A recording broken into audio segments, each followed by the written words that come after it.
If you care about boxing, this is the fight conversation you can't ignore.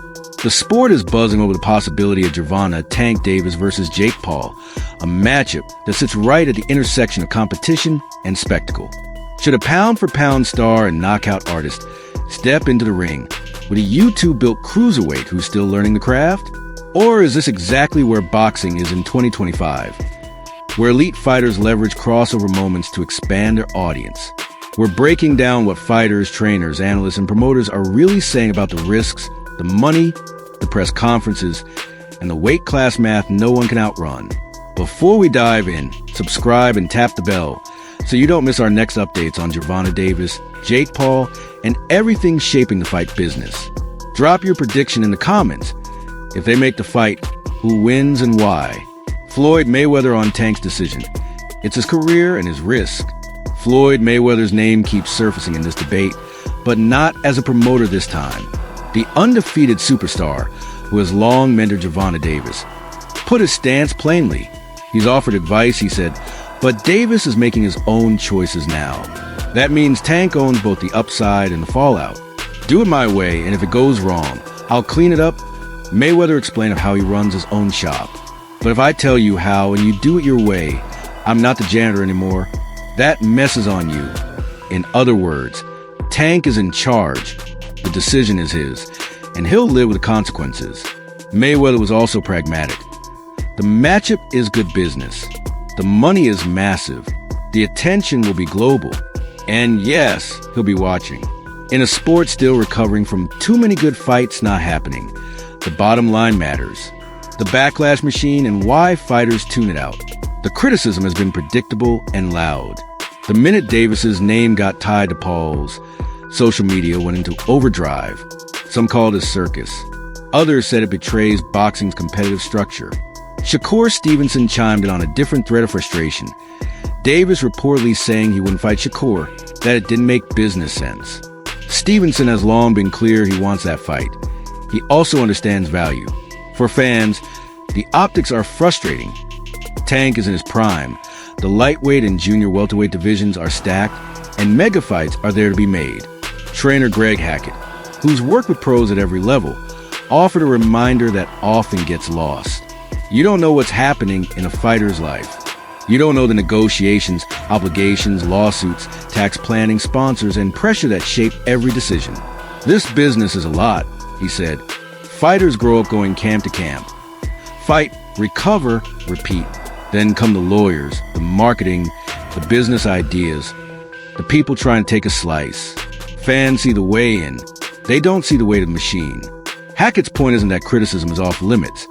It's that telling a fighter who he owes a fight to is easy when you're holding a phone, not a contract. Max Kellerman's comments and the pushback. If the internet had a soundtrack this month, it would be a clip of Max Kellerman calling into question Gervonta Davis's credentials. In appearances across platforms, Kellerman suggested Tank hadn't been the man in his division, hadn't proven status the way past greats did. That sparked a quick, fact-based rebuttal. Davis has been a world champion at 130 pounds, IBF, WBA, and is the current WBA title holder at 135 pounds. He briefly held a secondary belt at 140. You can argue the fractured championship picture muddies clarity. For sanctioning bodies tend to do that, but saying he's never been a champion is just wrong. Beyond the belts, Davis has done something that matters as much as hardware in modern boxing. He's drawn consistently, sold out arenas, and headlined high-stakes bouts against legit contenders. Criticism is healthy. Historical context matters. But when coverage undervalues current stars while overvaluing narratives, fans hear the bias. The sport already fights an uphill battle to explain who the real champions are. Misstatements don't help. Shakur Stevenson, Tank by decision, not by demolition. On the style side, unified lightweight star Shakur Stevenson sees no path for Jake Paul. He acknowledges size might matter at the margins, but he sees Tank outboxing and outthinking Jake over the distance. I can see Tank making it real easy, Stevenson said. He doesn't expect a knockout. That guy's too big. But he expects a clean win on points, built on ring IQ, distance control, and timing. Stevenson's take is rooted in what we've already seen from Davis. a knack for neutralizing length and taking away an opponent's best weapon before punishing mistakes. Showbiz the Adult. The press conference told him enough. YouTube analyst Showbiz the Adult admitted he started from the other side. The physics worried him. Jake is a naturally bigger man, walks around near 200 pounds, and is used to absorbing punches from heavy sparring partners. But after watching the press conference, he swung toward Davis. Tank didn't talk much or win the mic battle. He didn't need to. He didn't look threatened, Showbiz said. He carried himself like a pro who understands the stage. For Showbiz, the composure, focus, and energy told a story that words couldn't. Davis looked like the fighter who knows exactly how he plans to handle a large, powerful, but less seasoned opponent. Paulie Malignaggi stopped manufacturing knockouts. Former world champion Paulie Malignaggi has been blunt.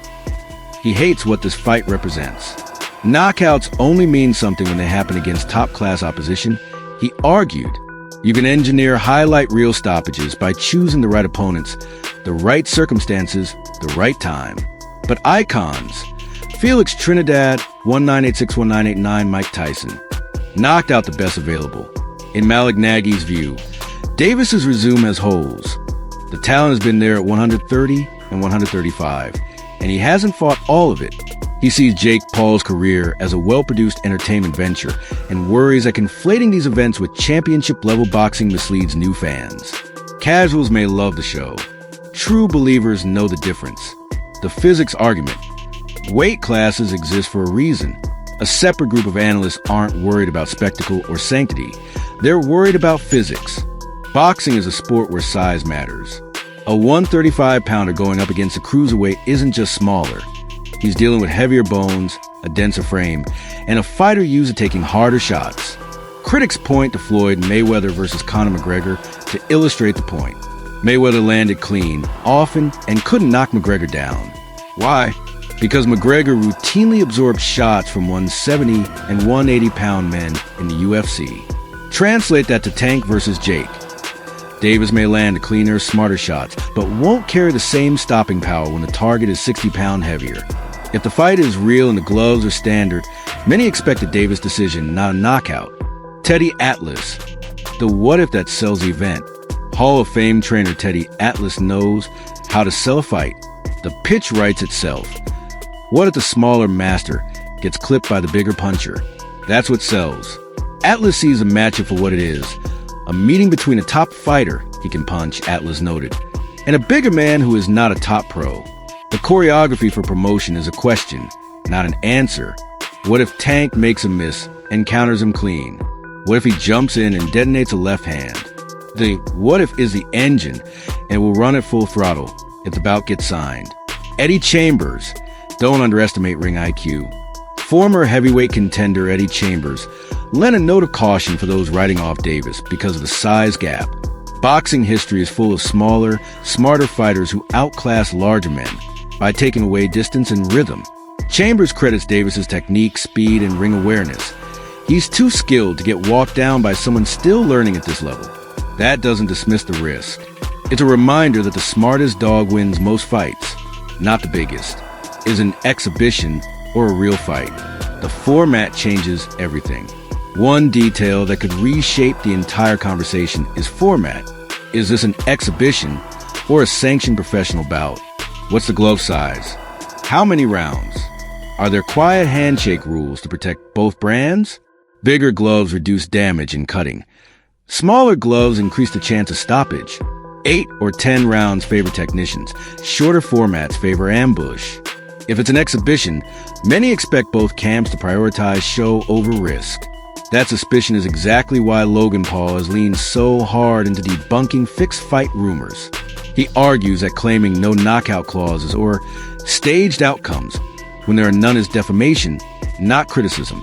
If people are upset about matchmaking, he says, say that, don't allege rigging you can't prove. The Mayweather-Tyson subplot. Headline management never sleeps. As if the conversation needed more star power, reports suggest Floyd Mayweather Jr. is exploring an exhibition with Mike Tyson. Yes, that Mike Tyson. If you think that timing is accidental, think again. Analysts see a classic Mayweather move. Piggyback on the news cycle around Tank versus Jake. Then roll into the new year with a bigger show. And truthfully, a Floyd versus Tyson exhibition would likely draw more casual interest. Tyson's name is still global, and pairing it with a master marketer like Mayweather would create an event that drowns out just about anything short of a heavyweight unification. It also underscores the theme of this era, retired legends still competing. For attention, Timothy Bradley. Easy money if Tank stays disciplined. Former two-division champion Timothy Bradley doesn't overthink it. For him, this is easy money for Davis, if he doesn't underestimate Paul. The talent gap is too wide. Tank has faced real opposition at the highest level. Jake has not. Bradley respects Paul's dedication, but believes Davis's speed, defense, and timing will expose a difference within a few rounds. Bradley's lone caveat: complacency is always the most dangerous opponent. Overlook anyone in a ring, and you could be made to look foolish. Greg Hackett's reminder: stop acting like you manage fighters. Hackett's bigger point deserves to be repeated. Fans should ask for the best fights. They should argue matchups and call out soft schedules. What they shouldn't do is act like a fighter is obligated to fulfill a fan's fantasy. The sport is full of leverage plays. If Tank can earn a massive payday with lower risk and broader reach now, then pivot back to high-stakes legacy fights. It's a trade many would make. It's also where many purists draw the line. The tension isn't new. Sugar Ray Leonard heard it. Oscar de la Hoya heard it. Mayweather turned it into a business model. The difference now is the scale of social media and the speed at which backlash becomes a storyline. Everything we've seen from Tank says he's taking it seriously. Whatever you think of the event, the early signs say Davis is treating it like a fight, not a cameo. Observers who've been around his camp describe a focused, professional atmosphere. Tank's posture in press events has been composed and sharp. Less talk, more presence. No one in that gym is treating Jake Paul like a punchline, and that's the right approach.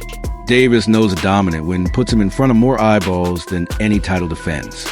He also knows a careless night could drag his legacy into court of public opinion mud he doesn't need. Expect a fighter who comes to control the pace, pick his spots, and make a business decision the smart way, with clean rounds in the bank.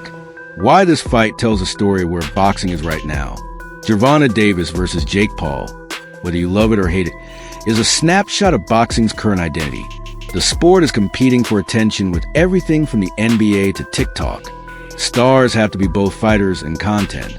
Legacy still matters, but reach can be converted into opportunity just as quickly. Purists argue that exhibitions cheapen the craft.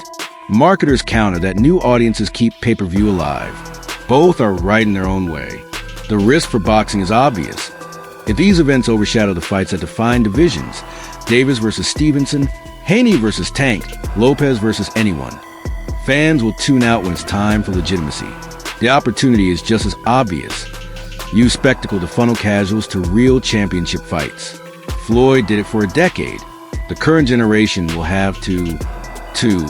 The last word: size, skill, and stakes. If Davis and Paul sign, the arguments will crystallize. If it's an exhibition with big gloves and guardrails, expect a show and a Davis decision. If it's sanctioned with standard gloves and rounds, expect Tank to bank early control, work the body, and try to punctuate late. If Paul lands something big, you'll hear the "what if" echo from every corner of the internet. If Tank slips, counters, and shows the difference between world-class and world-famous, the sport will feel a little more like itself again. Your turn. Should Gervonta, Tank, Davis even entertain this fight while he's in his prime? Does Jake Paul's size and reach give him a puncher's chance? Or does ring IQ make physics irrelevant for 12 rounds? And as a fan, would you pay to watch or wait for clips? Tell us in the comments. If this breakdown helped, hit like, subscribe, and turn on notifications. We'll keep tracking the negotiations, the format, and the next moves for Tank Davis, Jake Paul, and the sanctioned fights that still define boxing.